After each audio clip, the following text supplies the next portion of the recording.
Okay, so I'm gonna be a little nosy. I'm gonna get in your pockets a little bit. What has been since you've left this show? That was like episode 4 or 5. Mm-hmm.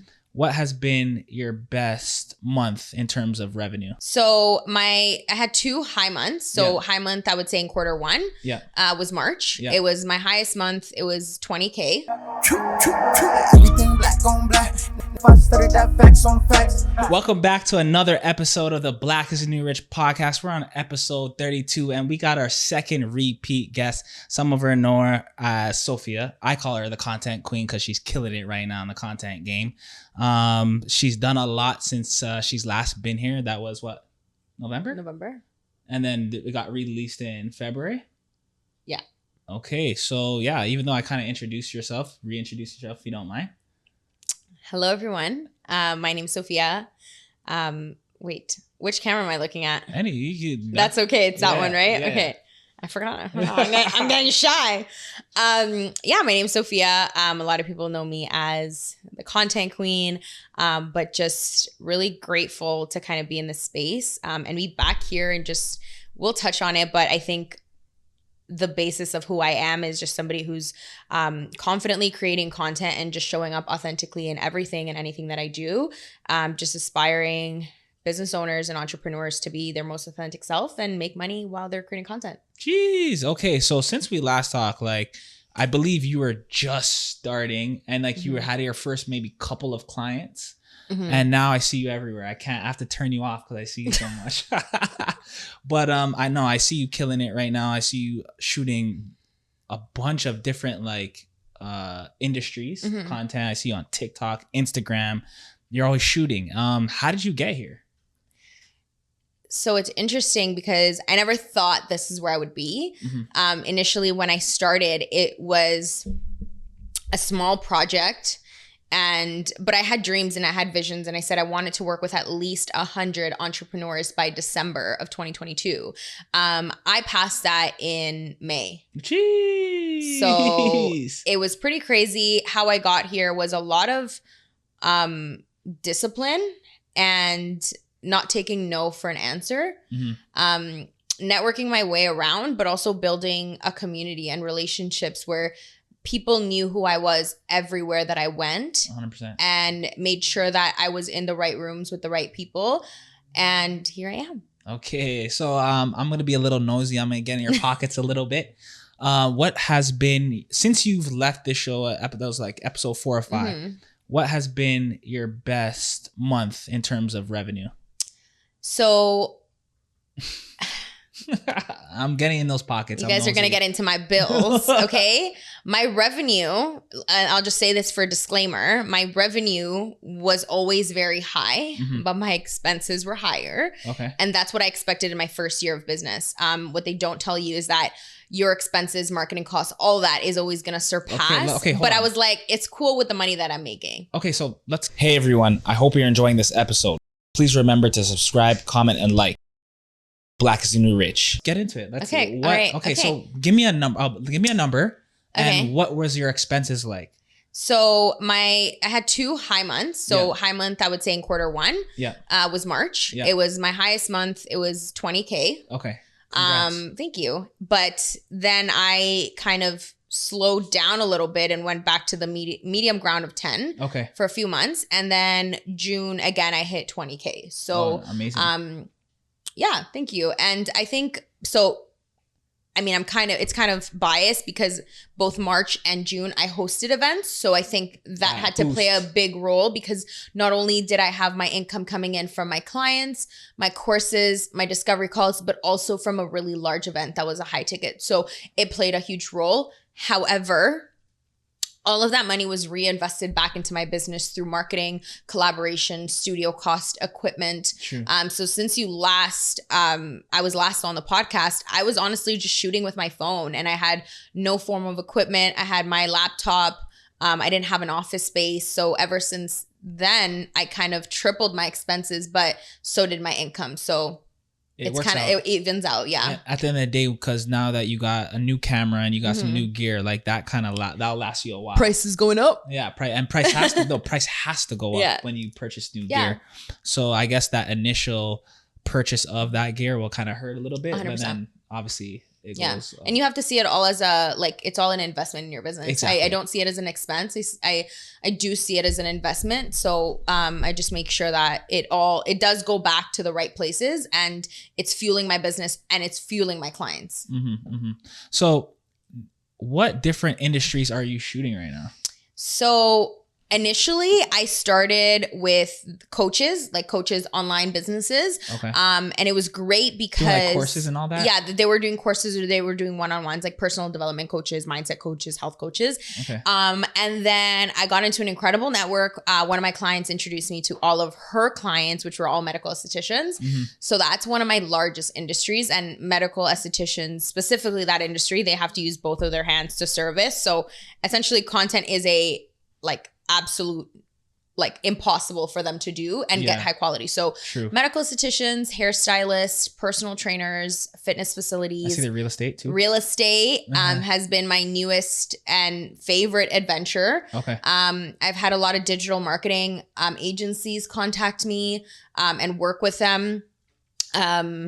Most recent would be, again, the coaches, like the health coaches. And now I've kind of been expanding into social media managers and content creators as well. And then I've hit and tapped into the influencers because it's also, they create content for a living, but sometimes it's just outsourcing that as well. And then I would say my most interesting client thus far was an optician. Someone who's nice. Very high up in their industry, creating content, just different types of content for their brand. And mental health professionals as well has been a huge industry that I've tapped into as well. So you're all over. Yeah. Okay. Dope. So we're in 2022, and obviously content, I would say, is king, right? And everybody, if you have a brand or a business, you should probably be shooting content, but not all content converts. Why? Sorry, I choked on my water. Why doesn't all content convert? Or what are different ways content can convert? I feel like people are just producing and not... Wait, break that down. What do you mean by that? People are just producing? They're just putting out without... strategy or intention. Okay. Strategy is important, but multiple things go into a strategy. So a strategy, I say, like, people ask me what my strategy is. I'm like, I'm my strategy. Exactly. Like, I am my own strategy. 100%. But sometimes people are too focused on recreating what everybody else is creating. That's why their content isn't converting, because the person who originally created that content, it is converting. But now that they're copying or just recreating that same thing, that's why it's not converting. It's not authentic. Yeah, go ahead, sorry. No, it's okay. It's not authentic. It's not intentional. It's not personalized. And it doesn't have the messaging for your exact client that you want to target. Because I feel like before even creating the content, there's a process that I kind of go through, which we can talk about that a little later. But it all comes down to the intention and what you're looking to help people do versus just what you're selling. Like, everybody just wants to throw out and literally word vomit content, but they don't want to actually, like, that's why it's not converting, because you're not doing anything to solve a problem. You're just shooting, 100%. shooting. And people, like, you're shooting, but you're not, like, scoring. Scoring. There you go. Yeah, no, 100%. Because what I've realized now, because when we first talked, when we first talked on the podcast, number one hasn't even come out yet. So I probably was hovering around the 1,800 follower mark, and now I'm at like 4,200, right? Okay. So what I'm noticing now is that I'm not trying to sell anything what I think the audience needs. I'm literally gathering information on what the audience wants. Yeah. And then that's what I'll be quote unquote selling. Even for these episodes, I ask questions all the time. What do you guys want to hear? Because it's really about them. Yeah. I think that some people just think from their own lens and be like, oh, these people need this, so I'm going to sell this. And I feel like they get confused when they start selling because they're not listening to their audience. They're listening to their own lens.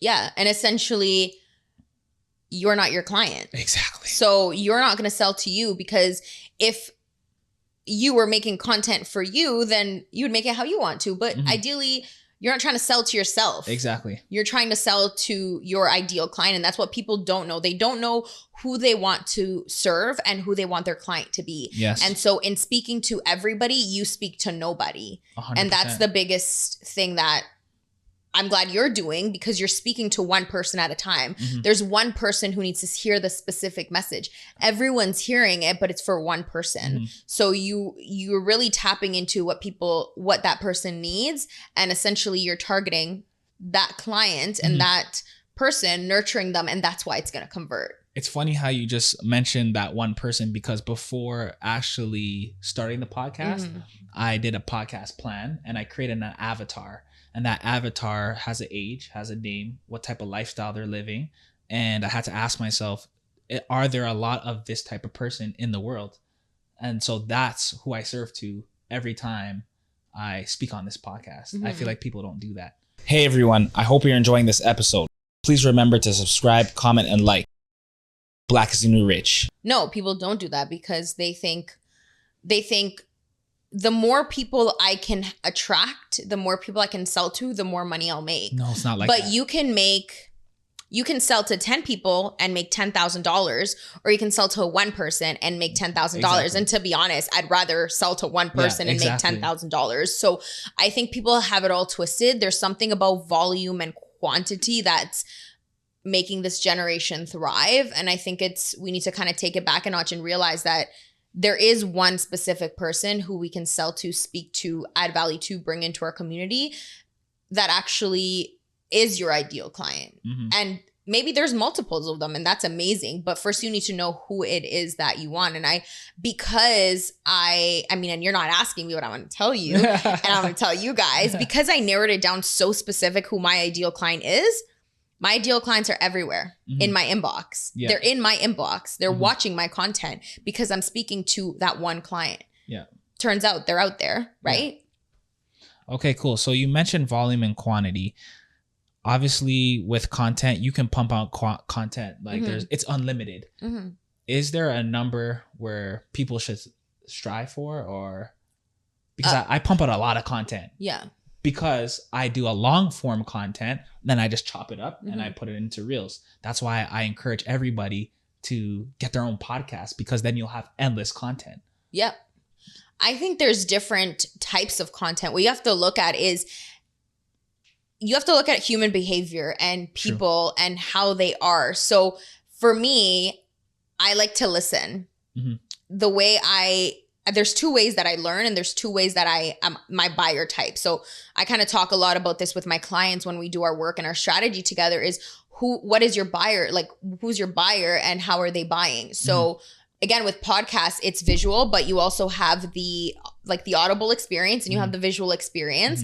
And essentially the captions have a written experience as well. So you're kind of targeting all of the human senses in one, and that's what people need to do. So there's so many ways to take this podcast and repurpose it, which if you don't have a podcast, you need to get one, because that's what's actually going to help you work smarter and not harder. Because from one clip, you can pull out a static graphic content, a reel content, story content, like literally everything, and then across put it into all different platforms. Into an email, then an article, then a YouTube video. It's like you have content for forever, essentially. I wouldn't say there's a number I strive to, only because you need to be consistent, but consistent doesn't mean every day. Consistent just means I'm putting out content in a consistent manner, which maybe consistency to me may be 2 times a week. Okay. Right? Maybe consistently 5 to 7 posts on Instagram. True. On my stories, but that's what it feels like for me. So you have to kind of find what it's like for you. Now, you also don't want to oversaturate and over deliver. If you know your audience, like you kind of have to see the behavior of your audience. Is like, when you're posting short clips, are they kind of like linking onto it more? Or is it the long form clips? True. And then you can kind of gauge it and work with that behavior, which is why your analytics, your statistics, and all that is so important. Yeah, because I'm testing right now. Like, for example, this past week, I'm gonna post 3 reels this week just to see what happens, because I was posting the long form content followed by 2 reels. So I'm kind of finding my sweet spot right now. And that's important. Like it's people think that you have to just find out what is working right now. Like it's like, if I don't figure out right now and I don't have the answer now, then I failed. But the thing is, like, we don't get here through just doing it one time and receiving an answer. It's like multiple like endless trials and error. And even now I'm at a point where I'm like, okay, you know, that worked for me, but what else can work? Right. And it's always a good time to reinvent the wheel. Like, don't fix what's not broken, but essentially like reinvent so you can also target different audiences, and 100%. Maybe that will work better for you in your lifestyle and into like where you want to head in the direction of your business. Mine is heading more passive. So I'm looking at what works for me right now. Yeah. And 2 posts a week has worked great for me because I post on my stories every day. Yeah. You go off on your stories too. All the time. It's like Caterpillar. It's one of those like. Yeah, you go off. So collaboration, for example, I feel like collaboration is huge right now. You can collaborate in reels. You can collaborate in projects. And to be honest, that is a super organic growth hack. That how this podcast grows is by collaborative reels. Mm-hmm. What do you think about collaboration? Even outside of just digital collaboration, I really, really, really strongly recommend collaborating with people that you want to work with. And that's something that I've done is, I know I want to work in industries. Like, I wanted to work in the real estate industry. And I said, there's somebody I need to work with that's smarter than me, that knows exactly what to do. And we can partner up together and be a force. And that's exactly what being like joining a collaborative effort and collaborating with people is, that your efforts and theirs come together to literally form like a bomb. And that's what people are missing. And I'm not gonna lie, I was like this when I started. I was like, I don't want to collaborate with nobody because I'm too good to collaborate with you. That was my mindset at the beginning. It was like, you don't have anything to offer. But that's a limiting belief, and that's actually what's going to pull you back from seeing the most success in your business. Sometimes too, I can't lie. Yeah, because we're there's a lot of fear in collaboration with people because you never know if they're going to pull their weight. Mm-hmm. But what you have to, again, you got to find your aces in each industry, and I truly feel like I've done that because I can collaborate, and with that person, not only do I help them, but they help me grow. 100%. And that's when it comes to collaboration on Reels. I feel like that's also been huge. That's been huge because it's a hack that no one knows about. You share it on their profile, you share it on yours. You both grow, you both get the views. Both of your audiences are different. And what you don't realize is when you collaborate, you give your audience and your community the opportunity to get to know more. Each other. Exactly. And they didn't know they needed you, and your community didn't know they needed them. 100%. And I feel like people don't do that out of fear and out of whatever they have been through in the past. But I think it's one thing that we need to remember, that it's collaboration over competition. I feel like that's such a cringy, like, it's a Toronto thing. It's a Toronto thing. Like, oh my God, we collaborate over compete, whatever. But it's true. Like, that's what you got to do at a certain point. Mm-hmm. Get your ego down, get your guard down. And at the end of the day, you're going to realize that you're much stronger when you go that route. Mm-hmm. And I'll say this, and I don't know if any other woman in Toronto, or men, you guys may feel this as well. There's like this thing where there's a lot of like women empowerment. I don't know if you've seen this. It's like women empowerment this, women empowerment that. And sometimes in those communities, it's the least empowering. So it can be very hard for us as creatives or as business owners to collaborate if we have felt that hurt or that like shame or like hate and in those specific communities. So while collaboration can be great, for a lot of people, it can be hard. It can be terrifying. It can be terrifying, yeah. Okay, cool. Yeah. But I think it's a great, like, everybody needs to get on that. Yeah, I agree, because I do think in this city, I feel like collaboration is becoming more than it was in the past. Mm-hmm. Like, even with this podcast, I'm meeting people that I didn't really know that I'd ever collaborate with, and it's working. Yeah. It's working. There's a flip side to it, though. Mm-hmm. For example, let's talk about like sharing reels.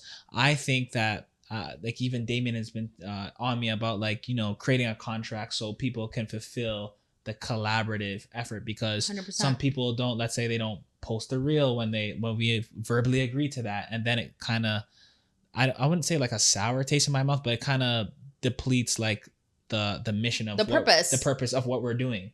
Well, let me share something with you. When you I do a lot of paid brand partnerships. So like companies will pay, like they'll say, hey, Corey, can you take a video using this? And here's the contract. This is what I don't agree with our community. And I'm going to be straight up. When it comes to being somebody local and somebody like, I don't want to call us small businesses, but we're entrepreneurs. Mm-hmm. You don't treat it the same as you would treat a collaboration or a partnership with a big company. Mm-hmm. Because if a big company says post and repost and create and shout me out, of course you do it. Yeah. Right? But if it's, you know, your friend or whatever, why do you hesitate to do it? Yeah. So I definitely feel like you should implement a contract. There's, if anything, it's like they're receiving free content. 100%. Okay. And they can't even have the decency to share, to post, to shout out, to put it in bio, like all these things. It's very important. And it just sets the standard for what you're building here. Because if you don't, it's kind of just, it's like a whatever thing. Yeah. It's like the elephant in the room of like, are you sure you're, it's like, it's almost a requirement. Yeah. And people need to see, that's the thing, is how serious, but also how much value this brings to them. And I feel like the reason why people might be on the contrary side of the beauty of collaboration is because they feel like they're too good for your collaboration. 100%. Like they're better, like they have more to offer than what you're good. than what you do. So they don't pull up their side because they're like, nah, like I don't need this. Right? So essentially, I think I'll also say this, you're not meant to work with everybody. You're not meant to collaborate with everybody. Even though someone may look like a great person to collaborate. And if you have like a gut feeling of like, you know what, they look good online, they kind of do their thing, they talk about community and all of that. But if you have this gut feeling from even an interaction with them, just don't do it. Mm-hmm. Not everybody is going to be someone you're going to mean to collaborate with. And not everybody is going to be a part of your vision. So while you're focusing on building this community, you might bring in a bad apple. True. And that might stain. So it's almost like as you grow and as you get bigger, you realize like who you're, again, like just like building your avatar of an audience, you get to build your avatar of a speaker. Yeah. Because this speaker right here sitting in this chair also reflects Black is the new rich in the 100%. Community. And they trust me to make sure I bring credible people. Yeah. So if I don't do that or someone's a bad apple, that generally looks bad on the whole show, the movement. Exactly. Ooh, that's kind of scary, to be honest. So yeah, you gotta watch out for them bad apples. Yeah, okay, dope. So I've been utilizing YouTube Shorts, TikTok. I want to talk about TikTok in depth and soon. LinkedIn. I got on LinkedIn and a bit of Twitter here and there, and obviously Instagram Reels. Mm-hmm. What are you using right now? Instagram and TikTok. A little bit of LinkedIn. YouTube Shorts. It brings me subscribers. Can't even lie. Yeah. Yeah. You know what? I haven't my YouTube channel. If you guys go look at it. Don't drop the link.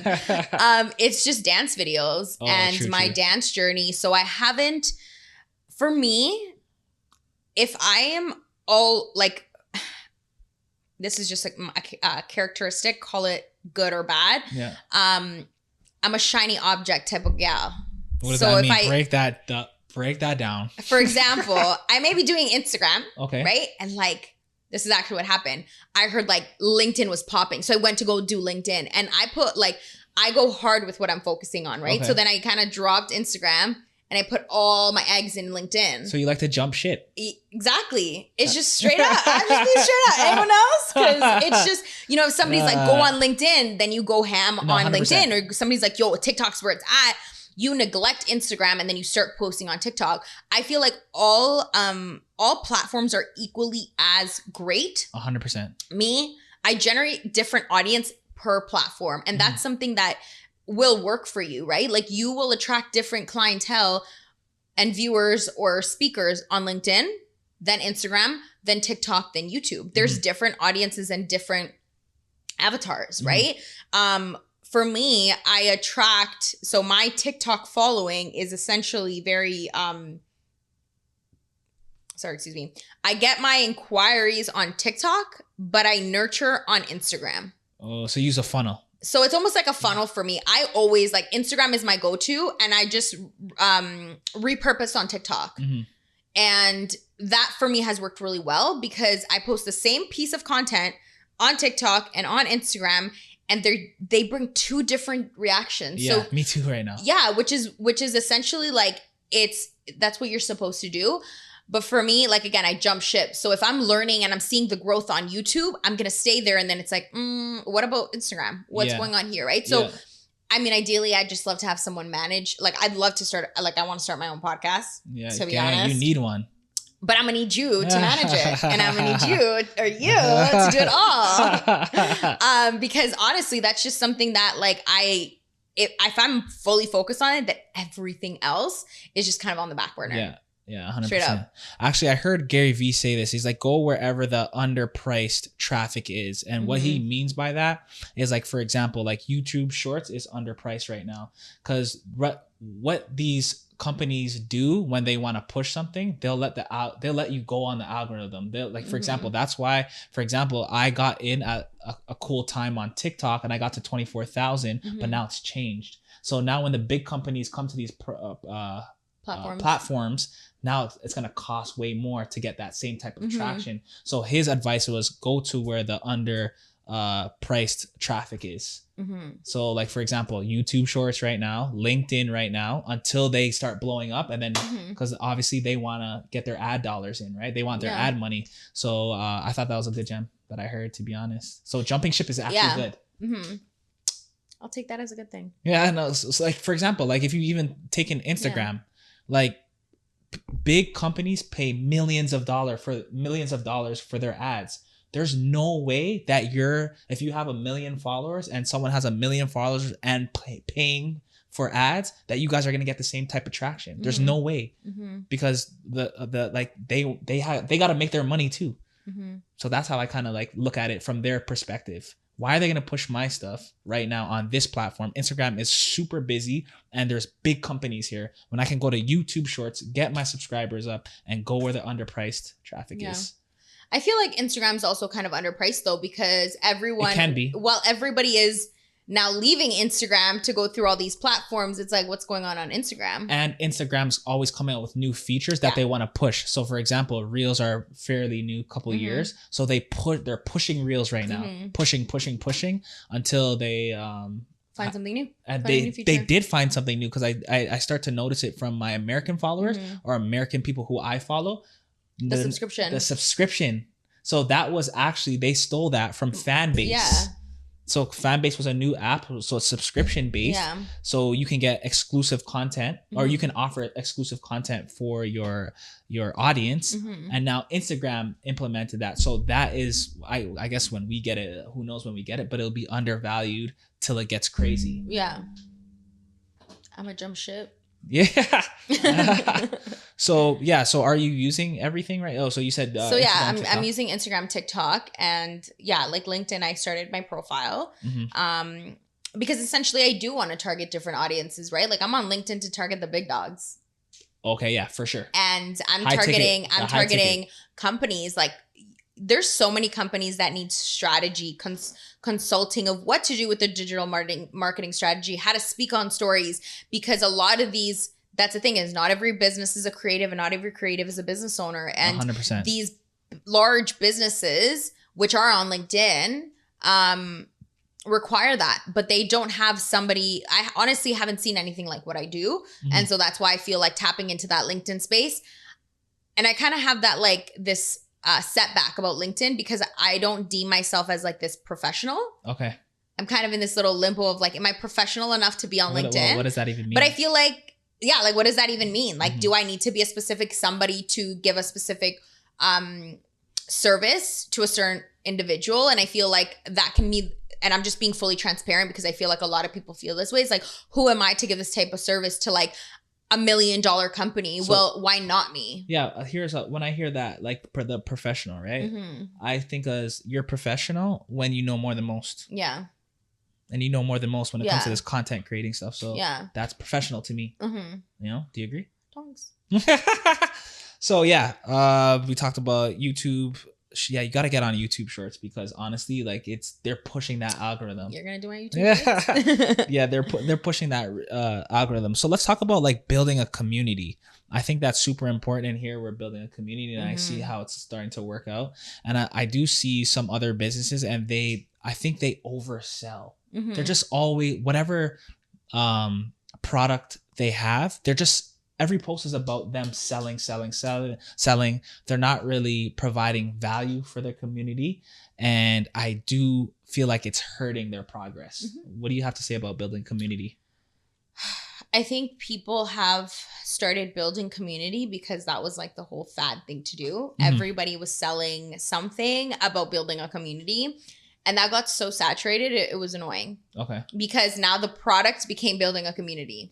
Yeah. You know what I mean? And like I kind of paint this like analogy. You ever walk past the mall and there's somebody being like, hey, can I show you the skincare product? Yeah. And they go and put it on your hand. They grab up your hand. Yeah, it's usually a girl in the middle of the mall in like a little kiosk, and she puts and like versus I don't know if this has happened to you, but I've been walking somewhere and somebody's like, hey, how's your day? Yeah. And you kind of build a conversation and kind of have that inquiry process versus just like reactive. And I think there's such a big difference in how you build a community. 100%. And this is just my little hack. I know everything about almost each follower that I have. Right. And here's how I build my communities, because I have collective, I share a lot of similar qualities to my audience, and that's how I build my community. 100%. I don't build my community based on my offer. I based it on my personal brand, because I say this a lot. I probably should trademark this or something. People don't buy off of what you do. They buy off of who you are. 100%. So my community is based on who I am, and my audience in my community is on who I am. And if they decide to buy my offer, that's a plus. But my community is separate from my sales. I don't want them to feel like I'm selling to them. Yeah. I want you to feel like you're a part of what I have, and that you get to be exclusive to that. Not like, oh, you're my community and so I sell to you. It's a plus for you to be my client, essentially. And I think building a community is way beyond like getting them to buy something from you. Yeah, it's not about that at all. Because it's not, I think people start seeing people as money signs, and they start seeing followers as money signs. Yeah. And there's more to, I kind of like, in my head, when someone becomes a follower and they follow me, I want to say like, hey, what can I learn about this person? What can they teach me? And how can I help them? I don't think, oh my God, okay, they just followed me, I'm going to send them a message like, hey, welcome to my page. Like, that's just so like irks. Like, what about this? What if people stop looking at followers as necessarily money signs and start to look at them as extended family? They might treat them different. Exactly. I think that's interesting. And I mean, you either hate your extended family or you love your extended family, or they either hate you. And I mean, essentially, like, people just like associate a large following with dollar a signs? Successful business. That's not at all. And I have 15,000 followers, but I have the same like loyal community from when I had 8,000 followers to now. And that's essentially because they're our family, and that's how I treat them. And that's how they treat me. A community isn't one-sided. Yeah. And that's what people think. Oh, if I give value, and if I just give them and I just give them, like, that's all you're doing. Yeah. But they're not doing that back, and they're not doing this. You're just throwing the shoe. Yeah. You're just throwing the treat to the dog, but it's not consuming it. They're not consuming anything because they know what you're doing. Yeah. They know what you're trying to do. So let me give you an example. So I followed this, I guess he was an email marketer the other day, right? And on his page, he provides great value. Here's where I got a little bit turned off. We start messaging back and forth. He mentions, "Oh, I see your podcast. I'm gonna take it in." Blah blah blah blah. Soon as I'm like, "All right, cool." Like, I'm like, he asked me if I had email marketing set up, and I said, "No, it could be better." right? And he's like, okay, I can help you with that. Let's jump on a call. Then he kind of like, became a sale too quick for me. And I feel like that kind of turned me off a little bit. What do you think about that? I was going to say it. I'm going to say it. If somebody wants to work with you, they'll already know they want to work with you as soon as they find your page. Okay. I don't convince anyone. Exactly. I don't have to, and I don't want this to sound, that's why I didn't want to say it. I don't want this to come across the wrong way. I don't want to sell to you, because if I have to sell to you, then you're not my right client. 100%. You should already know you want to work with me before you slide into my DMs asking me about my services. 100%. And then you and I can have a conversation. But I'm not here saying like, hey, babe, you need content creation. You should already know you want it. And you should already know you want it from me. Exactly. And so I think the whole thing about community is I actually don't talk about my services until somebody asks me. I don't tell you, hey, your social media could look better. Let's book a call. I will never bring up what I do until you ask me. Yeah. Because I want to pour into you. I want to find out about you. I want to see how, like, essentially get to know the person before I even sell anything, because essentially I may not even want to work with you in the first place. 100%. So I think that's where people have it all twisted. It's like your community isn't just about selling and freaking like word vomiting. Like vomiting like sales pitches. Yeah. Because that's essentially what people do, is through building the community, you're still selling. Yeah, 100%. And yeah, you don't have to sell. Like, but there's different types of sales. So I think I'm still selling, but my sales looks different. It doesn't look like a sales pitch, a sales call. Like, I don't do sales calls. I do intensives. My intensive is designed to pour into you, to help you. And if it turns into a sale, it turns into a sale. But ultimately, you decide that based on what you take from it. True.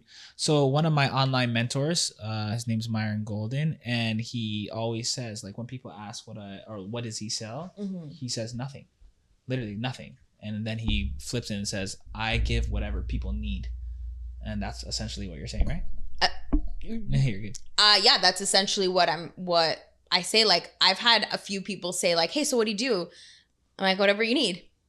No. Because really and truly, you may come to me expecting me to sell to you, and I just want to know what you need. Like, how can I help you? Because that's the thing, is I'm a multi-passionate, multifaceted person. Yeah, same. And if I come to you being like, hey, Corey, what do you do? And you just tell me about the podcast, and I'm like, it doesn't interest me. Not knowing that I could do videography, yeah, and then I just turn my head away being like, oh, I don't need you. But if I'm like, hey, what do you need?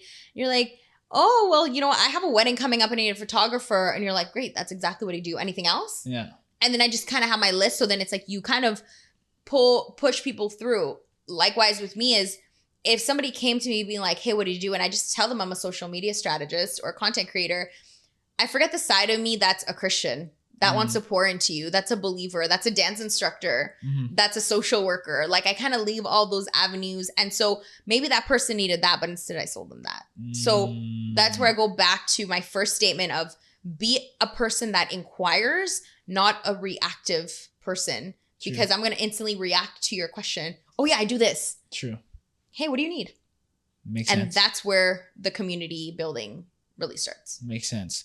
So let's talk about social media culture. Like, for example, like, I feel like this show is like valuable content for what people need, but is it? A lot of people are interested in the shock value content, and the hot takes, in the, I don't want to say garbage, but things that are not garbage. Things that are not great for you. What do you think about our social media culture today? I'm competing against all that, and it's a little difficult sometimes. Competing against like the hot takes, the the shady rooms of the world, and et cetera, et cetera.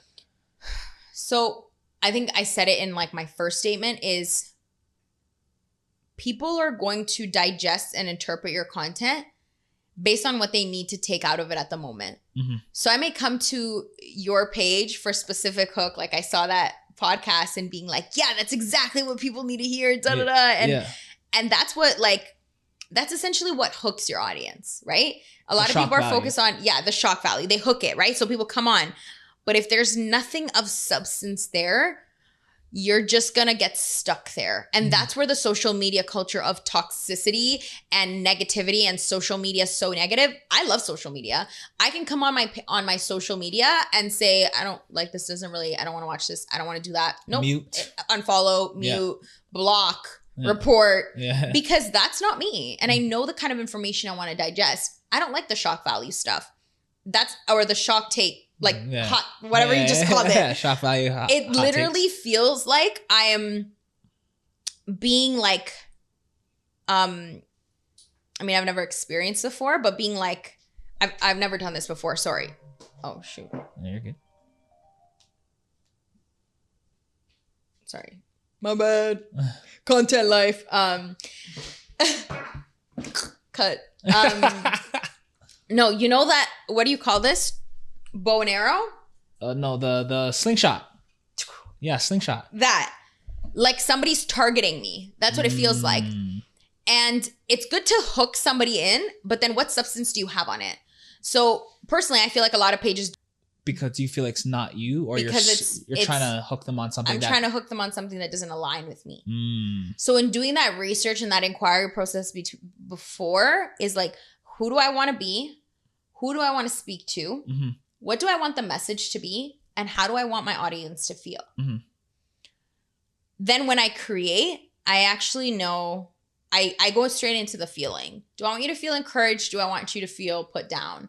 Because it can be so easy to share a content tip and somebody be put down because they're going to be like, oh my gosh, I'm not doing social media content right. Like my social media sucks and now my business sucks. I've seen content like that and I'm like, how do you expect somebody to feel? Yeah.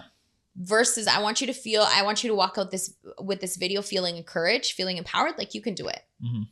And so that's the first thing. Whether you sell a product or whether you're a service-based business, you need to ask yourself what the messaging is going to be. Getting yourself some sort of notebook, content calendar, whatever it is, like it's just good to have so that you can jot these ideas down and essentially brain dump. So you can always create from that place. I would have content pillars. So this is actually an activity I'm going to dive into my masterclass coming up. Yeah. Talk about it. And I will talk about it after. Let me get these tips. Content pillars is big. Content pillars. And when I'm talking about content pillars, break that down. What does that even mean, first of all? So it's pretty much your value system in your content. Okay. So for me, it's my value system. Essentially, everything I always preach will be educational content, which essentially like information.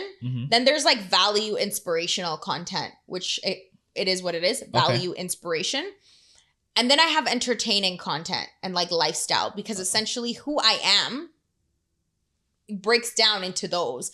So I create my content around this kind of like hub. It's like a value system of your content. Tell me if I'm catching you. So when I used to do photography, let's say I had a YouTube channel on photography, and one of my pillars would be camera gear, one would be lighting, one would be let's just say dealing with clients or like pricing or whatever. So those are essentially pillars. Exactly. And if you do 5 subjects for each of them, if you have 5, let's say 5 pillars, that's 25 pieces of content. And that's exactly how I break down my content machine content, because for you to break down these content pillars and say, well, okay, what can I teach? What can I offer in value? What can I showcase? So it actually, I think I dabble between 3 and 4. Okay. Because whenever I'm not selling, I just want to add, again, whenever I don't have space for clients, I'm now I kind of stay in 1. Okay. Just like the education and showcasing, because I don't have anything to like promote or sell. But in these content pillars, once you define it, just write down all the things. Sorry, wait, rewind. From the content pillars, you would group anything that you do. So going back to your camera gear example, if you're a photographer, you're going to list down all the things that you would do, essentially, all the type of content you would want to create. Camera gear, lighting, clientele, shot lists, locations, what to wear. Like there's so many things. And then you group and break those things down into categories. So essentially, I'll just break this down kind of like the easiest way for one of my main clients, which would be a medical esthetician or nurse injector in the beauty industry. you can educate, you can be an educator. So you can teach how to do all these specific things, but you can also showcase your services. You can also showcase before and afters, transformation. So you would group all these things together into essentially your content pillars. Yeah. And then group all the things that are very alike and create content from that. And so one of the, again, I don't want to give all the juice, but I'm going to give some. When you have all your content pillars and all your topics, you're going to create a problem. Okay. What is the problem or the objection? So for example, I don't know what camera gear to use for a podcast. So one of the videos you're going to create is top camera gear you need to have to create your podcast. 100%. So you have the problem and then you create the solution. Your solution is now your hook and what your title is going to be about. From that essentially problem or objection, you can turn that into a blog post, a podcast, all that. So now you can break down the different ideas. But let's go even deeper and say how to create your podcast from scratch. And then the objections that might come is what camera gear, what lighting, what audio system, how do I have to sound, how do I have to speak, what's the script, what's the format. Yeah. They're going to take all those ideas and form it into a course. 100%. Actually, to be honest, a day after this podcast comes out, the ebook will be out on Podcast for Beginners, the No Bullshit Guide. And that's the thing is from that, you now start creating snippets of videos, which essentially are in your course, but you are going to provide the value and say, hey, you want more? Boom. And then same thing with like, this can be applied to many different industries because essentially everybody has some sort of objection to coming to you, whether it's, I don't have enough money or whether I don't know what service is the best for me. How to know which service is the best for you, how to know which service provider is the right one for you. How do you know which treatment is for you?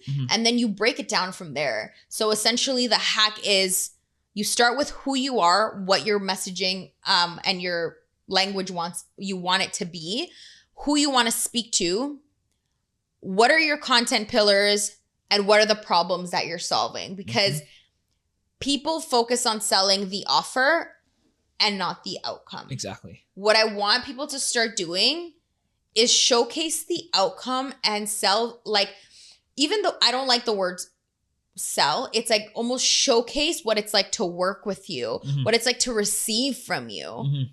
So that then you can receive 100%. So that's where my like 4-step guide would be. And we'll dive into this more in the masterclass where essentially you're going to learn how to create 30 days worth of content in one day, which is what I do. I specialize in. So you can just crunch all your content in one day. And this is great for all the business owners that, you know. Is it in person or online? It's online. Okay, cool. It's online. Because I've had a lot of industry leaders say, hey, I want to be a part of this, but I'm not in the country. So we're in Toronto and you need to get out. I need to be able to get, you know, I have gone internationally, but essentially I can't just be flying out unless you want to fly me out. Cut that part out.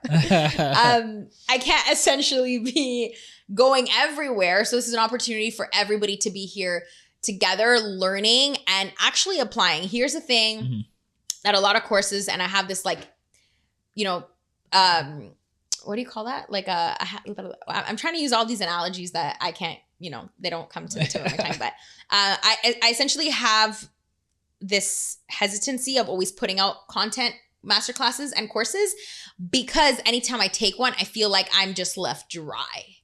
Like I want to be able to apply. So what we're going to be diving into the research process of content creation for your industry. And we're also going to apply it on the call together. So you're going to walk out of the call and out of the masterclass with the 30 days of content planned and ready on paper for you to film and we'll get ready to go. I have a question for you. You said that you've taken courses and you felt dry. Do you remember like the pricing range of those courses? Like $5, $7, $27, $57. Here's the thing. Here's a psychological thing. I promise you, if you pay $20,000 for some of those courses, you would come out saying, oh, this cost is amazing. Because when we pay more for a high ticket item, when you pay attention. Yeah, you pay attention, one, and our brain tells us, will give us every excuse that this course was worth that $20,000. When you pay $7, who knows if you even take it serious. $7 is not. They say the heart is where the pocketbook is. Gang. That's good. Write that down. Well, I mean, I ask everybody, like, and I'm guilty for it. If you look at my downloads, there is a bunch of unopened freebies in there, which could have a lot of great, valuable information. But chances are, if this masterclass was $20,000, you would be there ready with your pen, paying attention. Now, I obviously know not everybody can pay me $20,000, but somebody can, right? But this masterclass is going to be accessible for everybody and everyone, because I know that this is going to bring value to absolutely everyone. And I pour my heart out into anything that I do, whether it's free or whether it costs a lot of money, because I believe that that's just who I am, right? Like, whether it's something's free or whether you're paying me tons of money for it, I'm going to give you my all. True. I want everybody who comes to the masterclass to give their all, right? And that's just my expectation. Whenever you work with me, whenever you attend anything that is done with me, I give you excellence, you give me excellence back. What I do is done in excellence. Whether the price range, you will always expect excellence. And that's just one of the value systems that I hold. It's just a level of expectation at this point. Okay, dope. And when is this master course coming out? Around ballpark time. It's gonna be right before Black Friday. It's gonna get everybody ready for Q4. Okay. So what I want people to essentially do is be prepped and ready for Black Friday and ready for the holidays, because if you're able to create 30 days worth of content before Christmas, then you can focus on your family or putting your product out or whatever it is that you're coming up with. But that content is going to convert the way you want it to. And now you don't have to stress about creating content when you've already done it previously before. So. Okay. So I know you personally, and I know you have mentors outside of this. What have been the benefits of having a mentorship program? Or like personally? Attending them. Oh, okay. So, and you pay big money. Yeah, I invested $30,000 on a coach. What has that done for you? It's a next level of accountability. It's a next level of. Here's the thing about having a coach or a mentor. It may have taken them 5 years to get to where they are, or 10 years. By working with them and investing in them, you do it in less time because they are telling you exactly what not to do or what to do. True.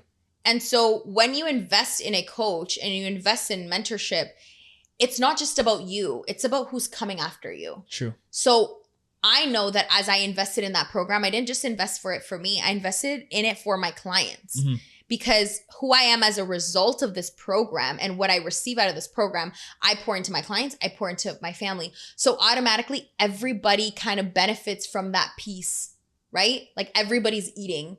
And so mentorship is just something so valuable because you not only have a second eye into your business and into your life, but a safe and a good seed and good fruit. And I feel like that's important. It kind of goes back to that bad apple. Like your coach and your mentor take you under your wing.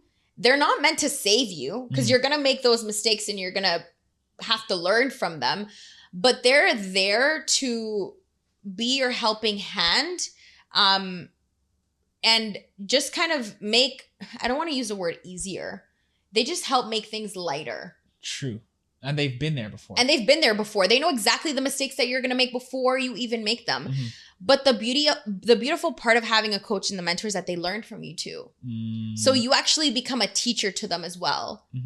And it kind of, it's a beautiful circle that, like, I've had a coach for now 2.5 years. And I've realized, like, I grew exponentially when I realized that my mentor, I've seen it. My mentor wasn't just teaching me things for my business. It was a life thing. Like it's a for life thing. Like once you grow in that specific way, even though you think it's just business, it actually has nothing to do with business. Your business and your income and your outcome is a result of you working on yourself. Fair. So I recommend everybody to have a mentor.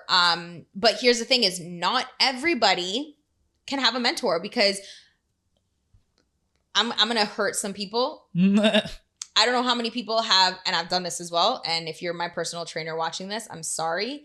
But I've blamed my trainers and my mentors for my lack of success and my lack of results. I've said, this coach didn't work. That trainer didn't work. Their program didn't work. No, you didn't work. 100%. So don't invest in a coach and don't invest in a mentor unless you're ready to do the work, because it's not their fault. It's you. 100%. Your success is not a reflection of your coach or your mentor. And that's where we have to take full responsibility and accountability.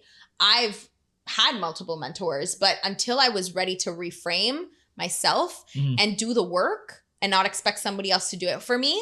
Because just because you're paying doesn't mean they have to just bow down to your knees and everything's just gonna work. And that's the expectation. Yeah, that's the thing, is they're not your assistant. They're not here to do the work for you.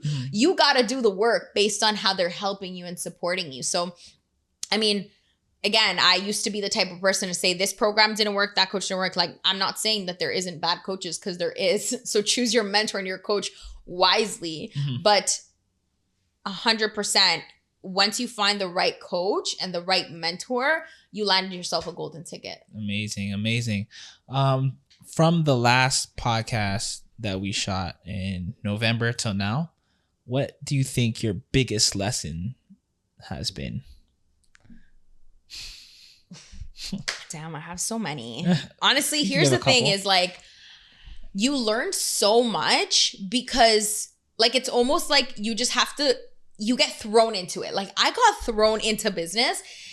I didn't think it was going to be easy, but I didn't think it was going to be this crazy. Okay. So can I say two? Yeah. We have time for two? Yeah. One, it's business. It's not personal. Yes. That was a huge lesson Break for me. that down. So a lot of my clients became my friends. And I mean, I'm a friendly person. So, like, you know, we can become friends and build a great relationship together. But when it comes to business, it's business.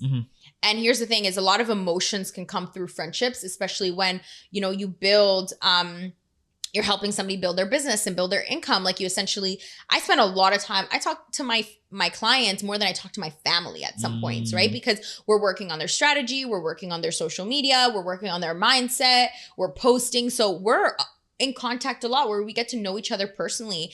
And when there has to be business boundaries, like, and things that are non-negotiable, so that both your client and you are protected.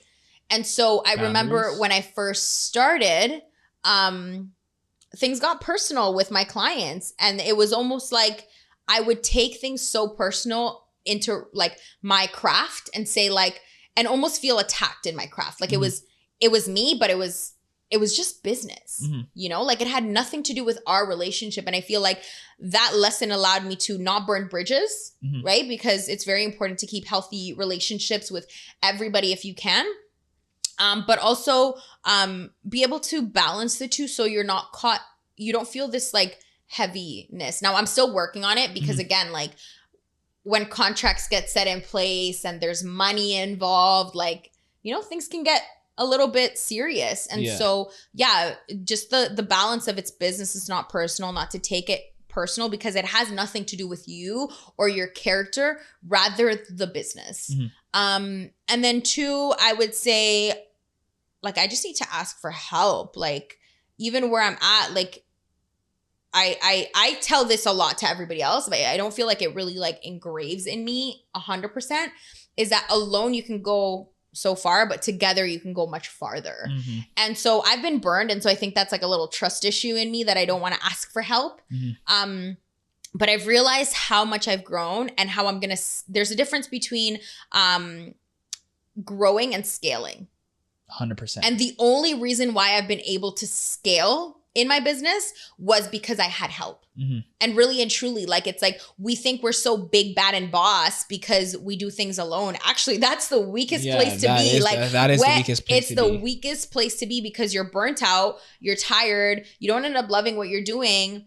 But if you have help, it's like, it's just good. And then, okay, one last one. No, I've learned that the more I rest, the more money I make. I've been telling you that. No, you haven't. No, yes, I have. But you know, you don't, things don't resonate, hit at that time. Like, when you told me that, I was like, I'll sleep when I'm dead. And that's one of the things that, like, it's such a toxic culture, but it's because, for me, rest and sleep don't associate together. So I had to find my own form of rest, both mental, spiritual, physical and emotional rest. And that's something my therapist taught me, is that it's very important to find what rest looks like to you, because I couldn't associate, like, just rest didn't equal productivity for me. But now I realize that when I rest, I come back refreshed with ideas, with drive, with like just grander things that wouldn't have came to me in the foggy hustle mind. So what I've implemented is CEO days. I work 3 days a week, and I'm beginning to outsource things so that I can operate in my zone of genius and not do the things that I don't want to do, because essentially that's what takes up my rest. Exactly. So things that actually equate to my rest, I actually love. I just found like this new love for spin classes. And it wasn't something I used to love to do before, because I just, didn't want to do them. But it actually just, like, that's a form of rest for me. It's like music, it's community, it's exercise. I love trying out new spots, and that's something that fuels different things, right? It's like I'm not constantly on creating, doing all that. Some people associate with rest, and this is how I used to rest with doing nothing. But it's like it could exactly mean recharging, right? However you decide to recharge. And I think the last thing, and this has been something that has taken me a while, but not that I mastered it, when I achieved or got to that level, something clicked. And it was that I need to think, dress, act, eat like the person with my goal before I even become that. Because I can't become something I don't believe I am. Jeez, bars. And so, like, how do you expect to receive these things, this check, these clients, this business, this relationship, if you can't be that and believe that you can be that right now? And so there's something that happens when we chemically, energetically, spiritually connect and align ourselves with the person that we've been created to be. And that, like, essentially, like, we've already been created. Whatever you believe in and whatever is your belief system, creation is finished. And you are already, my coach, Hannah Khan says that, is creation is finished. And so if it's already been created, then it's already a match to you. And I love when she says that, she says you becoming the person with your goal. And so when she first said that, I was just like, this doesn't make sense to me, because, like, how do I become the person with my goal? What is my goal? So I broke it down. We almost like reverse engineered it in our program. And it was like, how much, whether it's money, whatever it is, like, how do they dress? What do they think about? What do they feel like? How do they wake up every morning? What do they do? So I realized that as I became that, I already had it. And that it was because it was already available to me. And, like, again, going back to my faith, God has already created me into the person that I've been called to be. It's already available for me. It's there. I just need to tap into it. So what would it look like me tapping into that? Being the person right now, dressing like it right now, eating like it right now. Big. And I think I didn't allow myself to do that because I felt like I didn't deserve it. So it's like, I'll do it when I get there. But then how do you know when you get there? So I just reversed everything. Like, I created a calendar, which is the activity that we do in our program, is create a calendar of the person with your goal and live by that calendar. What time do you wake up at? What do you sleep at? Which conversations do you have? And I think that lesson is what I've been applying. Like, it's hard, man. Like, I'll tell you, that's probably the hardest thing, because we're programmed to live in what we in what we have. But what if we lived in what we wanted? And so what would change? And so that's kind of where I've been at. And that's, honestly, I feel like the right people have been put into my life, the right opportunities, the right coaches, mentors, clients, that have allowed me to tap into this next level. And I really, like, can't wait where I go to next and who I get to serve next, because that's what excites me, is that if I'm here right now in a year, I can't wait to see where I will be with a bigger team, a bigger awareness expansion. And, like, I'm just excited to learn more. I feel like I'm not done learning, and I'm excited to just kind of, like, pick more brains and invest more money and grow. and see where that kind of what else I learn when I'm back on this podcast. Okay. Dope. So that was great, by the way. That was great. Let everybody know where they can contact you, how they can contact you, what you have coming up, and yeah. So you can't call me. No, I'm kidding. I will have a business phone book soon though. My website is sofiaaguilar.ca. So that's kind of the best place to kind of find me. You can apply to work with me on there, whether it's mentorship, coaching, strategy, content creation. My Instagram is saguilar_. So that's SAGUILAR_. My TikTok is the same. My LinkedIn is Sofia Aguilar. Essentially just send me a DM, holla, tell me, say hello. Tell me how I can help you. Tell me what you need. My masterclass will be coming out shortly. I do have an email list where, we'll be giving out an early bird, and I just love to add value on there. So you can hop on that to hear more from me, but essentially just stay connected. There's nothing like having a community that actually connects with you. And so I want to be able to serve you guys. So always slide into my DMs, slide into my emails, and just speak to me. Tell me how I can serve you and how I can help you, because essentially I can't help you if you don't tell me how I can help you. So, I look forward to seeing you guys at my masterclass. I look forward to connecting and seeing who we're going to help next. And when the masterclass does come out, you guys can use the Black is the New Rich promo code to have access to a little something. Because again, part of the things that I want to do with you, part of the things that I see with the Black is the New Rich community is that we have so much more people to help. You have so many more people to serve and support.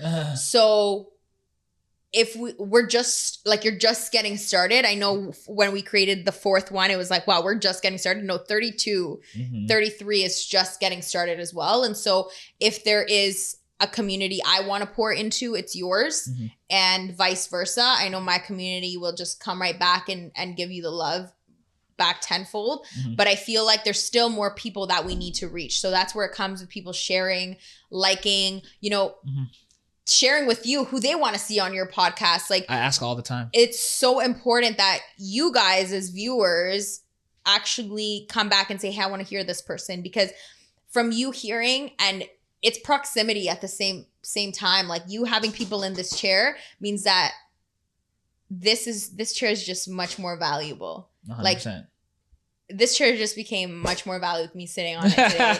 And then tomorrow, whoever sits on it, and then the next episode, right? So it's just about bringing you guys the most value, bringing opportunities, right? Because that's essentially what it's all about, is bringing opportunities to the communities and just inspiring and growing.